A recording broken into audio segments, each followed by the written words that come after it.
Hello everyone, দেখো এটা হচ্ছে আমাদের অষ্টমীর দিনের দেখা ফোর্থ, আর এটাই লাস্ট প্যান্ডেল। এই প্যান্ডেলে ঢুকেছি আর বৃষ্টি, বিশাল জোর বৃষ্টি, বড় বড় ফোঁটা। আমরা ওখানে এই প্যান্ডেলেই দাঁড়িয়েছিলাম প্রায় 1 ঘন্টা 40 মিনিট মতো।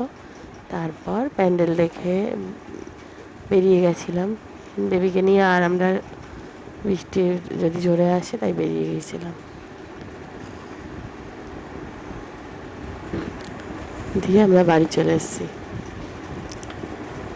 আমার সোনাইয়ের শরীরটা খারাপ ছিল তো পুজোর সময়, সেই জন্য বেশি ঠাকুর দেখিনি। বৃষ্টি পড়ছিল বলে আমরা রাত্রি বাড়ি চলে এসেছি। ঠাকুরটা দেখো কি সুন্দর। এটা মনে হয় বেহালায় নতুন দল, আমার ঠিক মনে নেই, তবে মনে হচ্ছে এটা নতুন দলের ঠাকুর। খুব সুন্দর ঠাকুরটা দেখো। তোমাদের কেমন লাগলো জানিও, আর ভিডিওটা দেখার জন্য থ্যাংক ইউ।